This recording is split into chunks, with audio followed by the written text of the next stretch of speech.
Čaute, tu je Kronix a dneska vám ukážem tutoriál, ako si zmeniť logo Starport, aké tu mám ja mimozemšťana krásneho, vynikajúceho. Krásne, čo tento mimozemšťan? To je velice krásne, to si nevšimajte, čo sťahujem Half-Life 2, ale hlavné je, že to je velice krásne, ten mimozemšťan. Nie, že by som bol gejož, ale strašne krásny. To nepochybujem, že by si niekto nemyslel. Tak, ako prvé si stiahnete toto. Tento program v7sbc.rar, ten vám dám do popisku videa. To si potom stiahnete, dodáte stáhnout. Keď sa vám to bude stiahovať, tak si sem hore napíšeme www.deviantart.com www.deviantart.com. Tak a dáme enter. Počkáme. Tak, a toto sa nám to tu zobrazí. Tak, a podstatné je, že napíšeme sem Windows. Sakra, nepíšem. What the fuck? Tak napíšeme sem Windows 7 Startorp a dáme searchart. Tak a sa nám to takto zobrazí. Neviem, môžete si vybrať hoci aký chcete. Keď pôjdete nižšie, poďte napríklad toto je celkom pekné. To si teraz ako dáme ako príklad, aby sme vedeli, ako to tu takto vyzerá. Takže klikneme na ten obrázok. No, klikneme na obrázok. Tak. Nemusíte si vybrať zrovna tento, ale to dávam ako príklad, som už to hovoril. Tak ticho. A tu dáme napravo download. A tuto dole sa nám to začne stiahovať vedľa mojej Half-Life 2. Tu sa nám to začne stiahovať do Ultimate Windows, niečo také. Tak, ja sa k vám vrátim, keď sa to stiahne, keby to už malo byť, tak dobre. Akurát, keď som to išiel strihnúť, sa to stiahlo a to je vynikajúce. Tak potom si napríklad, ja si dám sem ešte, no potom si vytvoríte na ploche priečinok. Napíšem tam napríklad Startorps. Tak.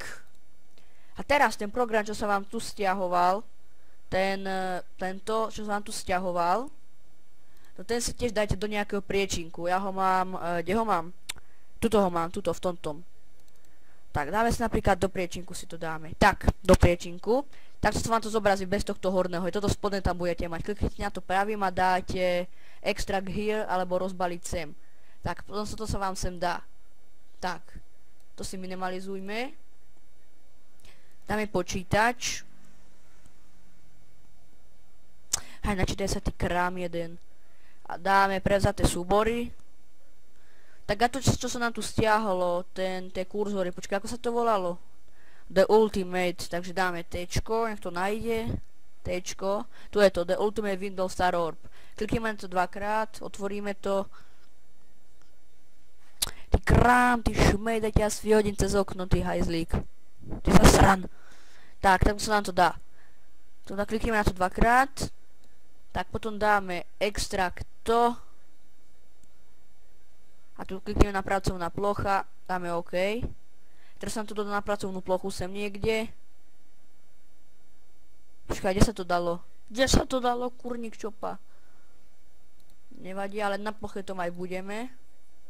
Počkaj, kam sa to dalo? A tu je to, už to vidíme. Tak aby vám to išlo, musíte tam mať také 3 pod sebou. Počkaj, pozrieme sa, čo je tuto. Také 3 pod sebou tam musia byť. Tak áno, je to ono.